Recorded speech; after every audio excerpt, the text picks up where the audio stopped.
Қайырлы күн достар, бүгін сіздерге өте дәмді болып шығатын нағыз қысқа арналған салат лечо салатын жасалу жолымен бөліспекшімін. Мен бұл салатты жасап жүргеніме 3 жылдай уақыт болды. Өзімізге отбасымызға қатты ұнайтын салаттың бірі болғандықтан сіздермен рецептін бөлісейін деп шештім. Көкөністерді алдын ала жуып тазалап алып, қызыл болгар бұрышын көбіктеп турап шықтым. Қызанақты мясорубкадан өткізу үшін артық жерлерін алып тастап, оны алдын ала дайындап қоямын.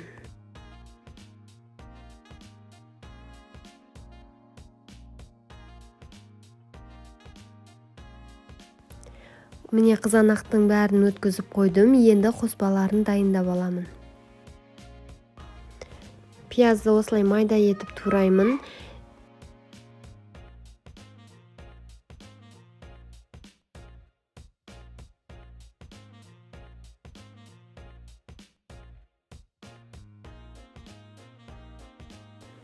Мен пиязбен бірге жасыл болгар бұрышын қолданамын, себебі дәмдірек болады.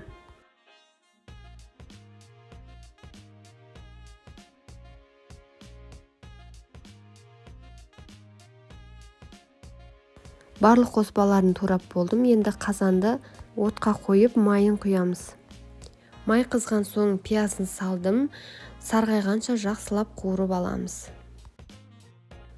Міне пиязымыз жақсылап қуырылды, оның үстіне жасыл болгар бұрышын азғана қуырамыз да, оның үстіне қызыл болгар бұрышын салып жақсылап қуырамыз.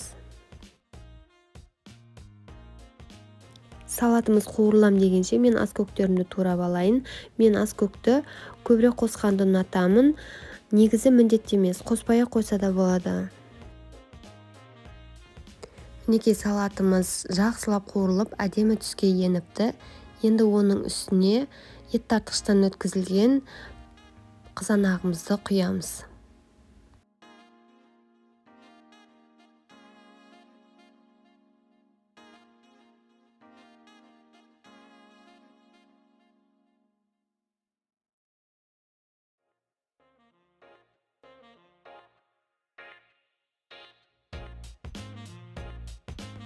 Бір келкі болғанша жақсылап араластырып алып, бетін жауып бір қайнатып аламыз.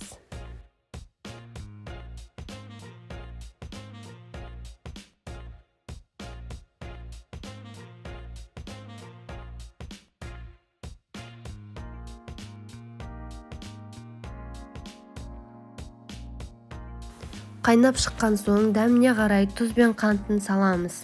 Қантын көбірек салсаңыздар, қызанақтың қышқылын жойып, дәмі жақсырақ бола түседі.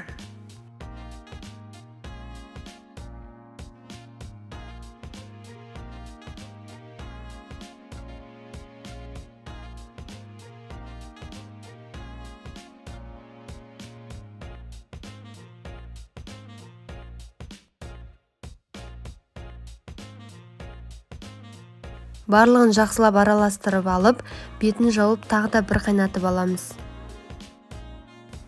Міне бір қайнап шықты.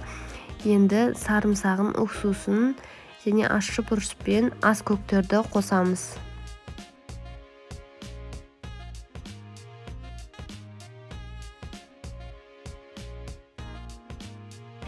Міне салатымыз түсі ерекше әдемі болып, қайнап шықты.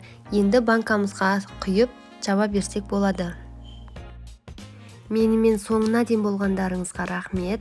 Видео пайдалы болса, менің каналыма тіркеліп, лайк басып, комментарий қалдыруды ұмытпаңыздар. Бұйырса алдағы уақытта бұдан да пайдалы, бұдан да қызықты рецепттер болып тұрады.